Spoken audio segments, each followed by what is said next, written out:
अमेठी के बाजार शुक्ल क्षेत्र के पूर्वांचल एक्सप्रेसवे पर 59.4 टोल गेट के पास बड़ी घटना हुई है। बता दें कि पूर्वांचल एक्सप्रेस पर तेज रफ्तार यात्रियों से भारी बस खड़े ट्रक से टकरा गई है। टक्कर के बाद बस में लगी आग। बस ग्वालियर से गोरखपुर यात्रियों को लेकर जा रही थी। वहीं बाजार शुक्ल थाना क्षेत्र में तैनात पीआरबी 2794 की सक्रियता से यात्रियों को समय रहते सुरक्षित बाहर निकाल लिया गया है। वहीं जानकारी के मुताबिक आपको हम बताते चले कि बस में लगभग 12 यात्री सवार थे, जिनमें ड्राइवर सहित 4 लोग गंभीर रूप से घायल हो गए हैं। घायलों का बाजार शुक्ल क्षेत्र के सामुदायिक स्वास्थ्य केंद्र में इलाज चल रहा है। घटना के बाद ट्रक का ड्राइवर ट्रक छोड़कर मौके से फरार हो गया है। वहीं इस पूरी खबर पर हमारे संवाददाता शुभम हमारे साथ जुड़ गए हैं। शुभम, जिस तरह से लगभग 12 लोग घायल हो गए हैं और उनका इलाज चल रहा है, इस पर क्या अपडेट है आपके पास?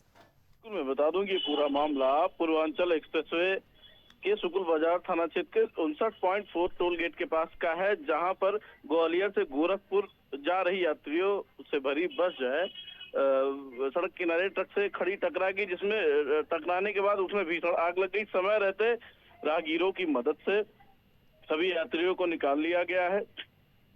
बिल्कुल सभी यात्रियों शुभम, अभी क्या जितने लोग घायल हुए उनका इलाज चल रहा है? जी आपको बता दूं कि ये लोग सभी लोग का जो है सुकुल बाजार सीएचसी केंद्र में उनका इलाज चल रहा है। बाकी जो शेष यात्री थे उनको प्राइवेट संस्थान से उनके गंतव्य स्थान तक पहुंचा दिया गया है। ठीक है, उधर शासन और प्रशासन की तरफ से क्या कुछ कार्रवाई की जा रही है? जी मैं बता रहे हैं कि प्रशासन के द्वारा जो है जो जो भी लोग जो बचे थे उनको तो पहले, जो घायल थे उनको पहले सीएचसी सुकुल बाजार लाया गया। उसके बाद जो लोग बचे थे उनको प्राइवेट वाहन करके उनके गंतव्य स्थान तक उनको छोड़ दिया गया है। मौके पर शांति व्यवस्था कायम है। एक्सप्रेसवे पर क्या कोई जाम की भी स्थिति देखने को मिल रही है, जिस तरह से ये एक्सीडेंट हुआ है? जी मैम, एक्सप्रेसवे पर जाम की भी स्थिति दिख रही है, जिस तरह से ये नहीं नहीं एक्सीडेंट हुआ मैम, है? जाम को खाली करा लिया गया है, वो ऐसा कुछ नहीं। ठीक है, बहुत बहुत शुक्रिया शुभम, आपने तमाम अपडेट हमसे साझा की।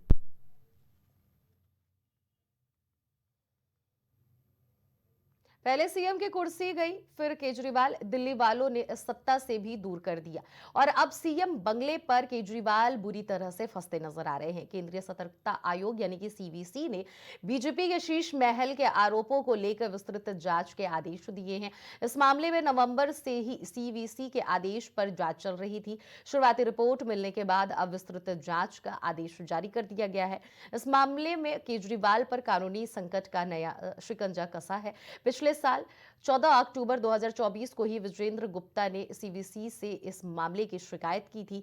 सीवीसी ने पूर्व सीएम अरविंद केजरीवाल के आवास 6 फ्लैग स्टाफ बंगले के रेनोवेशन की जांच के आदेश दिए हैं। सीवीसी ने सीपीडब्ल्यूडी यानी कि केंद्रीय लोक निर्माण विभाग से उन आरोपों की विस्तृत जांच करने को कहा है, जिनमें कहा गया है कि 4000 वर्ग गज यानी कि 8 एकड़ में फैले एक भव्य बंगले के निर्माण के लिए भवन निर्माण मानदंडों का उल्लंघन किया गया था।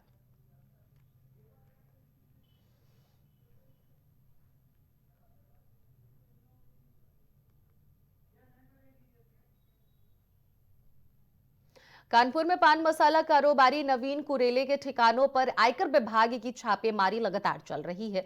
वहीं आज तीसरे दिन भी जारी है। जानकारी के मुताबिक आपको बताते चले कि अब तक की जांच में 50 करोड़ की टैक्स चोरी का खुलासा हुआ है, जबकि 12 करोड़ नकद बरामद किए गए हैं। वहीं नकदी इतनी ज्यादा है कि गिनती करने के लिए नोट गिनने की मशीनें मंगाई गई हैं।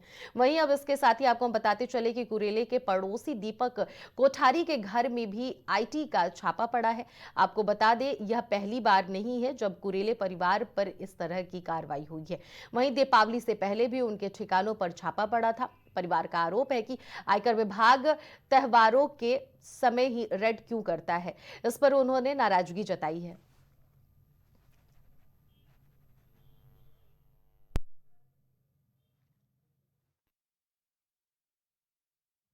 20 से अधिक ठिकानों पर छापेमारी जारी। 28 संपत्तियों के दस्तावेज मिले, जिनकी अनुमानित जो कीमत है लगभग 400 करोड़ बताई जा रही है। 1000 से अधिक फर्जी कंपनियों का खुलासा हुआ है। आपको बता दें कि इस छापेमारी के दौरान जिनमें से 100 प्लस कंपनियां या मसाला कारोबार से जुड़ी हैं, 20 से अधिक ठिकानों पर छापेमारी की गई है। तो वहीं इस पूरी खबर पर हमारे सहयोगी शहबाज हमारे साथ जुड़ गए हैं। शहबाज, जिस तरह से कानपुर में ये जो छापेमारी का सिलसिला चल रहा है लगातार, अगर बात कही जाए तो लगभग करोड़ों रुपए वहां पर बरामद किए गए हैं और रुपए की गिनती करने के लिए मशीन भी वहां पर मंगाया गया है। इस पर क्या अपडेट है आपके पास इस कारोबारी से जुड़ी? अनन्या, देखिए, लगातार अगर बात करी जाए तो कानपुर में कहीं ना कहीं पान मसाला और गुटखा का बड़े स्तर पर व्यापार होता है। पहले यहाँ पर हालांकि कानपुर जो है वो चमड़े के लिए कहीं ना कहीं व्यापार के लिए मशहूर था, लेकिन जब से जो चमड़े का जो कारोबार है कहीं ना कहीं आगरा के जाने की वजह से अब कानपुर का अगर प्रमुख उद्योगों में से अगर एक चीज माना जाए तो वो कहीं ना कहीं मसाला बनाने का ज्यादातर व्यापारी जो है वहाँ के व्यापार करते नजर आते हैं। और हर बार लगभग हर 6 महीने साल भर में हमें देखने को मिलता है कि किसी न किसी पान कारोबारी के यहाँ आईटी या फिर किसी जांच एजेंसी का छापा जरूर पड़ता है। अब ये देखा जा रहा है कि बताया जा रहा है कि आयकर विभाग की जो छापेमारी है वो एसन के मसाले पर पिछले लगभग 3 दिन से लगातार अभी भी जारी है।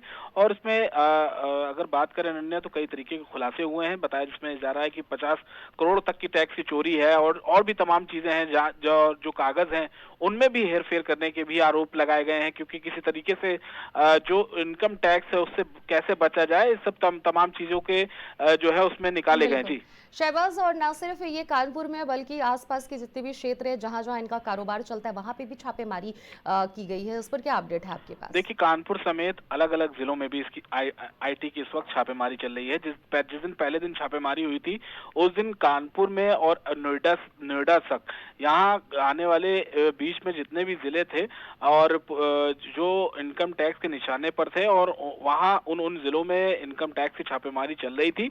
और खासकर अगर बात करें तो नोएडा और कानपुर में ये जो जांच है वो उसका दायरा जो लगातार बढ़ता चला जा रहा है, क्योंकि पिछले 3 दिन से हम बात कर रहे हैं अनन्या, पिछले 3 दिन से लगातार इसकी जो जांच है या फिर वहां पर जो पुलिस की वो आईटी की छापेमारी है वो जारी है। और लगातार कुछ न कुछ हर दिन एक नया दस्तावेज जो है इनकम टैक्स को हाथ लगता हुआ देखा जा रहा है। जी बिल्कुल शहबाज, और ये जो कुरेल परिवार है ये लगातार हमेशा विवादों में जुड़ा रहता है। ना सिर्फ ये पहली बार ऐसी छापेमारी आईटी की हो रही है बल्कि इसके पहले की बात की जाए तो कई बार ऐसी छापेमारी वहां पे पड़ी है। अभी दिवाली में हाल ही में वहां पे छापेमारी पड़ी थी, तो इस पर क्या अपडेट है आपके पास? देखिए, नवीन गोयल जो है वो पुराने पान मसाला व्यापारी हैं और काफी सालों से अगर बात करी जाए तो कई सालों से वो इस कारोबार से कहीं ना कहीं जुड़े हुए हैं। तो उन पर कहीं ना कहीं जो एजेंसियां हैं वो अमूमन शिकंजा कसते हुए लगातार देखी ही जाती हैं। और एक बार फिर से कहीं ना कहीं इस तरीके की छापेमारी से केवल कानपुर ही नहीं बल्कि अगर बात करें तो उद्योगों का प्रदेश, अगर उस तरफ पश्चिम की बात करें तो ज्यादातर उद्योग की बात होती है तो पश्चिम में ज्यादा उद्योग होता है। जैसे मेरठ में भी व्यापार की जो व्यापार है उससे व्यापारी बहुत ज्यादा रहते हैं, आगरा में भी व्यापारी ज्यादा रहते हैं। तो उन क्षेत्रों में भी कहीं ना कहीं हलचल इस वक्त तेज है, क्योंकि टैक्स से छेड़छाड़ के मामले में कई कंपनियां और कई व्यापारी हैं जो लगातार करते चले आते हैं। इससे पहले भी कन्नौज में भी इत्र व्यापारी जो थे उनके भी कहीं ना कहीं ठिकानों पर छापेमारी चली थी। तो लगातार कहीं ना कहीं छापेमारी से व्यापारियों में भी इस वक्त अनन्या हड़कंप मचा हुआ है। जी ठीक है, बहुत बहुत शुक्रिया शहबाज, आपने तमाम अपडेट